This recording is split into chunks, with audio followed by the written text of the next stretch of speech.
Hello, magandang araw sa inyong lahat. Magandang araw, pero shoutout muna tayo, no? Alam ko may bago, pero huwag nyo nang pansinin, nakikiisa tayo eh. So, shoutout kay Sir John Gabriel Luzon. Yung mga nag-PM lang sa akin ha. Sir JJ Suico, Ma'am Gret Tort, hello.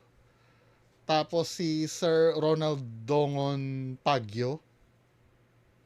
Hello, Sir Ronald Dongon Pagyo. Salamat po sa suporta. Tapos kay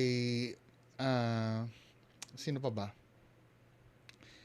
Si Sir Devon Ray Pasco Panti. Hello, salamat po sa PM. Tapos si Sir Gary De Los Reyes. Oy, sinoutout na kita, Sir Gary De Los Reyes. Hello, shout out, sir. Tapos si sino pa ba dito? Si Sir, sino may nagpapa-shoutout sa akin na ano? Sa PM po to ha. Sa comments po hindi ako maka-shoutout. Sobrang dami po doon. I'm so sorry. Sino yung... Si Sir Nejep. Shout out daw kay Riley and Richie. Lagi daw silang nanonood sa akin. Oy, salamat po. Sobrang salamat. Sino pa ba? So, yun lang. Anyway, meron tayong mga re-react na video, mga kababayan ko. So, unahin natin to, no? Itong sa Marinduque Online TV. Obviously, ako sa akin, ano naman yan? Freedom naman natin mamahayag, no? May opinion si Sir. Sabing ganun dito, no? Pacquiao makagago. Nakakabahala ang huling kaganapan. Senator Manny Pacquiao, idol ka namin sa ring at sa serbisyo. Pero bakit kailangan dumikit sa mga vlogger na kilala sa kontrobersya at pambabatikos? Pambabastos, sorry. Pambabastos gaya ni Makagago. Ang binuo mong pangalan ng ilang dekada, baka mantsahan lang sa maling samahan. Konsiderasyon naman po sa mga tagahanga mong naniniwala sa values at prinsipyo. Ano sa tingin nyo? Tama bang makisama ang isang senador sa mga ganitong klaseng vlogger? Idol Manny, wag mong hayaang madamay ang pangalan mo sa mga ganitong vlogger. Isipin mo ang mga kabataang tumitingala sa'yo, sabi ni Sir. Sino po ba yung dapat dikitan? Ito po ba? Dito nga hindi mo nga makorek yung type mo, sir eh. FML yun. Sino si MFL? Francis Marcos Leo? Hindi, no. I mean, well, kalayaan niya naman yan, ano. Dapat kasuhan. Kampo ni Francis Leo Marcos, pinag-iisipan ang legal na hakbang laban kay Napolcom. Pero nasabi ni nasabi ni FLM hindi na daw siya magkakaso. Saan ang galing itong pinag-aaralan na legal na hakbang laban kay Sa bagay, pulis yung hindi niya kakasuhan, hindi naman si Napolcom Commissioner. Di go. Kalayaan naman ni Sir FLM yun eh. Ni Sir FML. Sabi niya, Sir FML eh. Diba, men? I mean, ako, igagalang ko sana ito, no? Na kilala daw si MG sa pambabastos gaya ni Makagago. Kailangan daw dumikit, ba't kailangan dumikit ni Sir Manny Pacquiao sa isang controversial at pambabastos gaya ni Makagago daw? Sir, napapanood mo ba yung mga vlog ni FLM? The way mag-act siya sa mga babae. The way siya magsalita. Ewan ko, dami kasing clueless. Investigative journalist daw siya. Sabi niya. Si Sir. Ano ba name nito ni Sir? Pakinggan nga natin to. Yan talagang kapapahamak ni Senator Manny Pacquiao. Kaya mong Yung pakikidikit kay Makagago. kaya mong i-evaluate Diba? Yung vlogger na yan. Oh. Akalain mong pumunta yan si Makagago kay Senator. Dati wala yan. Pumunta kay Pacquiao si Makagago. Alam mo kung anong ginawa ni Makagago. Tama, doon pa nga lang, hindi ka na investigative eh. Kinontak si Sir MG neto. netong malapit kay Manny Pacquiao ito. Nasabi naman niya sa video, Diyos ko naman, yung mga gumagawa ng ng mga reaction video, hindi ako sanay pag ginawakan ko, wala akong makapa. Yung mga nagre-react sa video, alamin niyo yung details. Hindi ako journalist ha. Sir, ikaw investigative journalist ka kamo, nakalagay dito oh. Investigative journalist. Tangina, kung ganyan investigative journalist na hindi alam ang nasabi naman do sa video na kinontak si Sir MG neto. At ito na rin yung nagsabi. 'Di ba? Tangina naman. I mean, anong klaseng journalist yung ganyan tao? Sorry po, sir ha. Pero sabi mo investigative ka, saan mo nakuha na sabi mo dito, ulitin natin? Si Meron kang, Senator Manny Pacquiao. Kaya mong Yung pakikidikit kay Makagago. kaya mong i-evaluate yung Diba? body employees. Yung vlogger na yan. Oh. Akalain mong pumunta yan si Makagago kay Senator. Yung mga vlog na yun, dati wala yan. Totoo naman yun pala. Pumunta siya, pero ang dating kasi sa akin, parang si MG ang nagsumiksik doon. Nasabi naman na kinontak siya nun. At kinuha ang endorser ito si MG ng MoneyPay eh. Ba't nyo,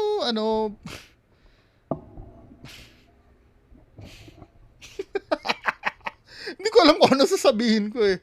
Ba't kailan diktahan nyo? Hindi, i-analyze natin, bakit mapapahamak si Pumunta kay Pacquiao si Makagago. Oh. Alam mo kung anong ginawa ni Makagago? Oh, Senator Pacquiao, ito yung nilabas na video ni Leo Marcos. Oh, inaano yung mama mo. Oh. Ganun. Anong masama doon? Nag-imbento ba si MG nung ginawa yon? Hindi naman nag-imbento eh. Actually, kung imbento ang pag-uusapan, yung idol mo yung maraming inimbento eh. For example, yung identity niya. 'Di ba? Yung birth certificate at passport niya. Hubad na sa katotohanan ng inimbento niya yun. Alam niyo kung paano ko nasabi? Magkaiba yung birthday niya doon sa birth certificate at passport eh. Ibig sabihin, may nag-imbento doon sa mga detalye nun. Hindi pwedeng mangyari na iba yung birthday mo sa passport sa birth certificate.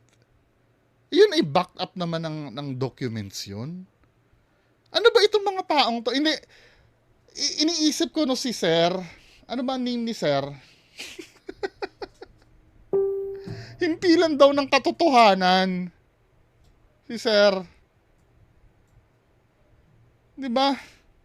Yung sa totoo lang, mga kababayan ko, katulad ng sinabi ko kagabi, hindi naman mahirap tuklasin yung katotohanan eh. Manonood ka lang ng video eh. Bakit hindi nyo magawa? Ano yan, ganito yan. Pag mag-iimbestiga ka, ano naman na yan eh, automatic na yan eh. Mag-iimbestiga ako, no? Sino kaya dito sa dalawa nagsasabi ng totoo? 'Di ba? Halimbawa, si Pedro tsaka si Juan nagbabangayan. Hindi na lang itong dalawa. Para maging neutral tayo, no? Si Juan at si Pedro nagbabangayan. Now, bilang ikaw nasa gitna, I don't know kung nasa gitna si Sir, pero obviously hindi. Kung ikaw ay nasa gitna, pakikinggan mo both eh. 'Di ba? Pakikinggan mo both yung argument nila eh. Siyempre, manonood ako kay Juan muna. Oh, sinabi ni Juan, ikaw, Pedro, bastos ka. Or sinungaling ka, Pedro. Sabi ni Juan. 'Di ba? Ito yung proof na nilalatag ko. Makikita mo yung nilalatag ni Juan, Makikita mo na ay sinungaling pala. Now, pupunta ka naman kay Pedro. Ano yung argument naman ni Pedro? Kung ang argument ni Pedro wala akong alam diyan, hindi ko kilala. Hindi niya man lang i-debunk yung sinasabi ni Juan. Dapat doon pa lang may ka na. May clue ka na sa bagay kung sino sinungaling sa dalawa. 'Di ba? Kadalasan ganito 'yan. Kapag may sinabi ka sa isang tao, "Hoy, ikaw, nakita kita may kasama kang ibang babae." Nakita kita, may kasama kang ibang babae. So, gusto mong pabulaanan yon. Supposed to be, ang sasabihin mo, doon sa nagsabi sa'yo na may nakita kang, kasi parang sinusumbong ka sa asawa mo eh. O yan si Pedro, nakita ko yan. May kasamang ibang babae. Now, ikaw si Pedro, gusto mong depensahan ng sarili mo sa asawa mo na hindi totoo yung sinasabi. Anong sasabihin mo? Kailan yon?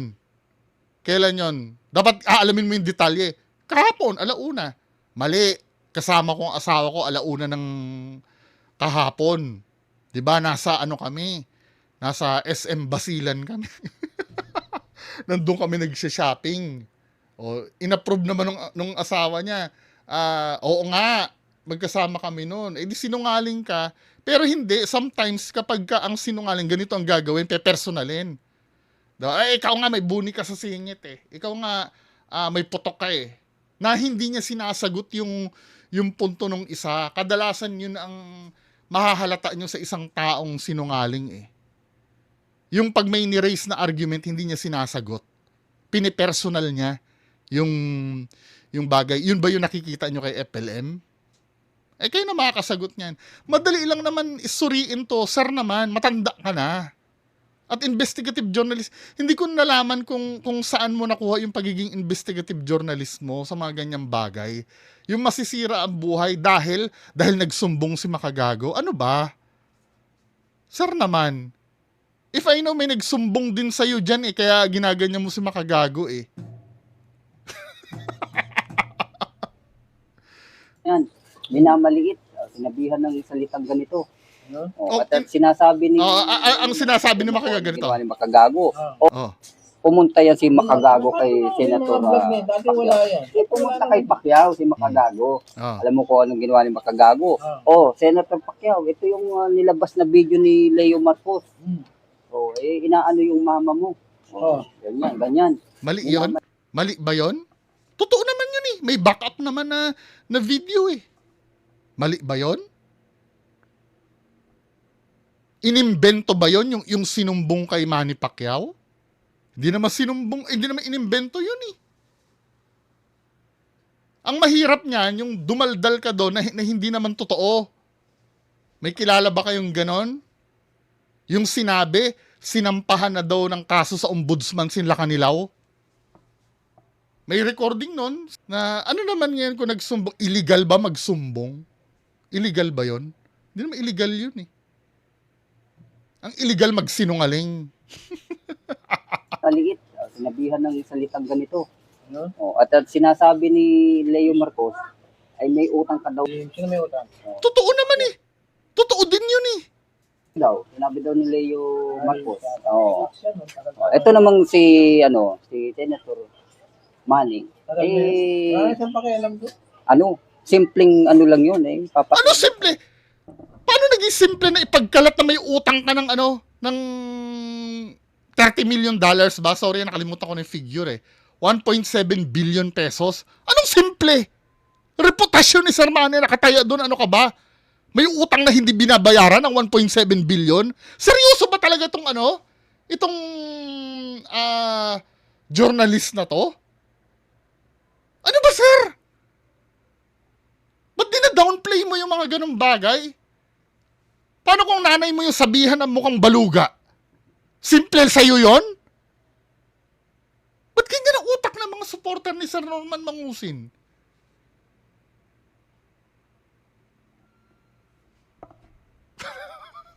Yung si Leo Ano Marcos. kailangan pakialaman? Personal ano niya yun. Sinasabi niya, Christian siya. Baka daw may something lang yung tao, paggamot daw. Tapos sasabihan pa nila may something. Diba?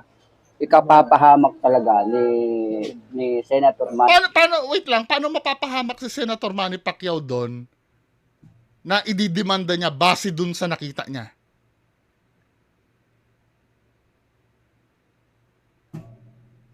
Ewan ko sa akin. Paano niya ikakapahamak yun? Ni Pacquiao. Pag dumikit siya dito sa vlogger na diyan siya masisira. Salita kayo ka. So gaganda ang image ni Sir Manny Pacquiao kung didikit siya kay FLM.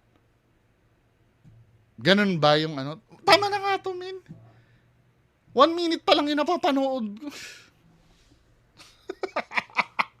Tama na nga! Tama na! Diba? So, ang logic ni Sir, no,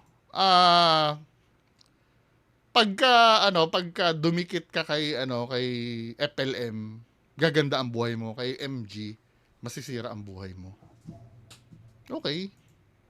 Next. Tapos ito yung pinaka-hipokrito na napanood ko sa panig ng mga pro-FLM.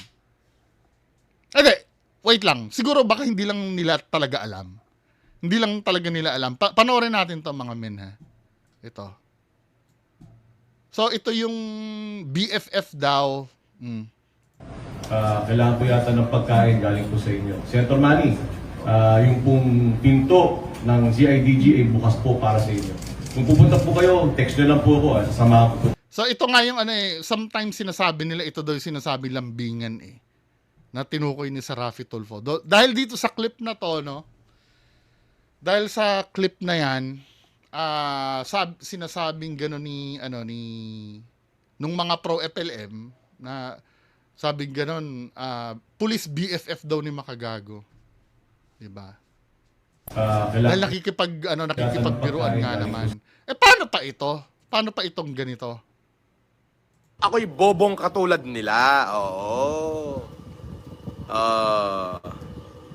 Wait, hindi pala. Ito pala. Paano ito? Si Colonel Dulin, major pa lang noon, at saka si Sergeant Patong, Sergeant Pisio, paglalabas si Nanang ng Kawayan City sa syudad, naka-face mask, naka-hood, nakasalamin.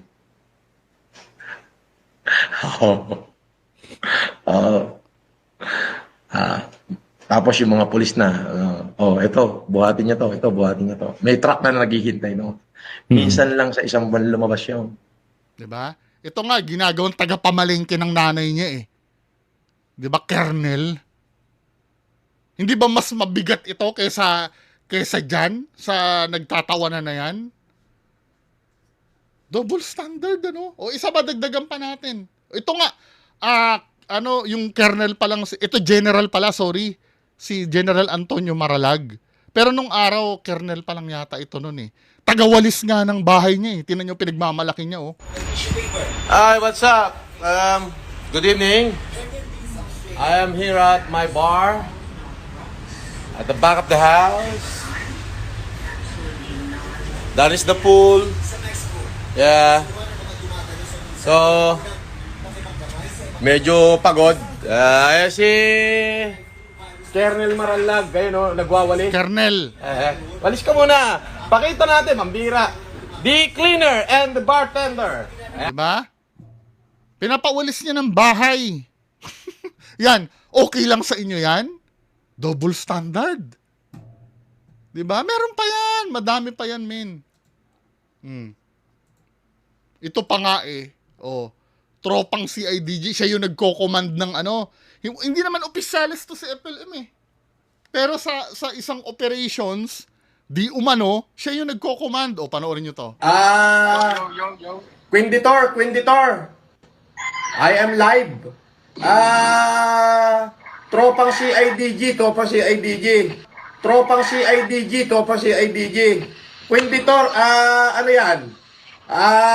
Yan ba yung location ng IP address ni Susan ngayon sa ano? Diba? Habang may operation, siya nagko-command. Hindi naman opisyalis yan. Okay lang sa inyo yan. Sometimes yung pagiging double standard kasi hindi ko naman sila masisi. Siguro, yan lang ang naabutan nila. Pero meron pa nga dito yung tinatakot ni Sir Norman Mangusin eh. Nasaan na ba yun? Pakinggan nyo to ha. Bakit? Narinig nila eh. Seryoso ako. Talaga imumungkot ko siya. Pag narinig, i-record mo, pag nagsalita siya ng pangit, yung JBL na yan, uuwi tayo na Isabela, pakukuha ko yung kay Colonel Dulin, sasampalin ko ng kaliwat kanan sa harapan ng bahay nila. Ayan, iparinig niya sa supot na JBL na yan. Kaaway niya sa social media, pagbabantaan niya, gagamitin niya yung kernel na kilala niya. O bakit yun? Hindi nyo napuna. Itong moment lang na to, ano, issue sa inyo, pero yung mga nagdaan na yon, hindi nyo nakalkal yon. Bago mo, kasi karamihan sa mga to, naging supporter lang ni FLM nung si FLM ay naiharap na sa ganire. 'Di ba? O bakit yon? Ang dami nun, ha? Bahala kayo. Kalayaan nyo naman yan eh. Ako sumasagot lang naman. Last, no? Ano pa ba ito? Ito, si Sir Kalinisan, may reaction sa sa latest video ni Sir Norman Mangusin na nag-a-ask ng forgiveness, no? So, ito yung sabi ni Sir Kalinisan. On Mangusin's latest video, sabi niya ganon, if he thinks that this is just about unjust vexation, then he is gravely mistaken. This is the fight of the common Pilipino. The OFWs na nawala ng pera dahil sa panloloko. He weaponized his clout for the wrong purposes. This is also the fight of government institutions that were publicly maligned by a clout chaser. We don't need his forgiveness as we are just doing our sworn duty. Sabi niya kasi, no, pinapatawad ko na pa kayo, hindi ko kayo kakasuhan. Galing mag-reverse, no? Parang siya pa yung siya pa yung talagang magpapatawad, no.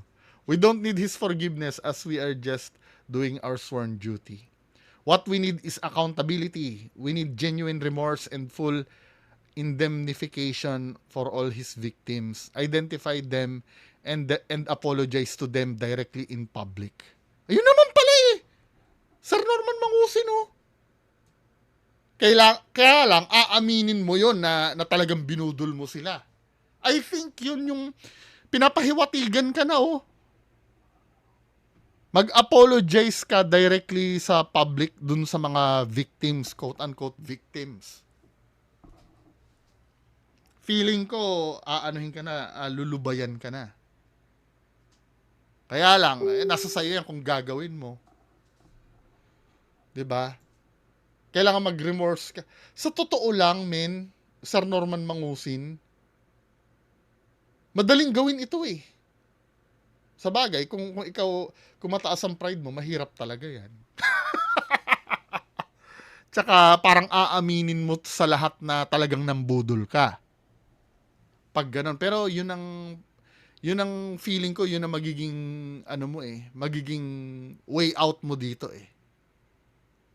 'Di ba? Kaya lang, pagka inamin mo ng budol ka, mukhang madadali ang kaso mo. Kaya lang, syempre, magkakaroon na ng genuine sympathy sa'yo yung mga tao. May possibility. Hindi ko sinasabing magkakaroon, kasi maaring hindi ka patawarin eh. Lalo na yung mga talagang galit na galit sa'yo doon sa ginawa mo sa kanila. Pero yung mga hindi na apekto, katulad ko, nanonood lang naman ako sa'yo eh. May chance na magkaroon ako ng sympathy kung remorseful ka talaga. 'Di ba? Pero ganun talaga eh. O yung nga pala, bukas, ulit ko ha, yung bukas may arraignment si Sir Norman Mangusin sa Parañaque. Nandun siya bukas. Anyway, yan lang muna ang pag-uusapan natin. Magandang araw sa inyo lahat. Bye-bye.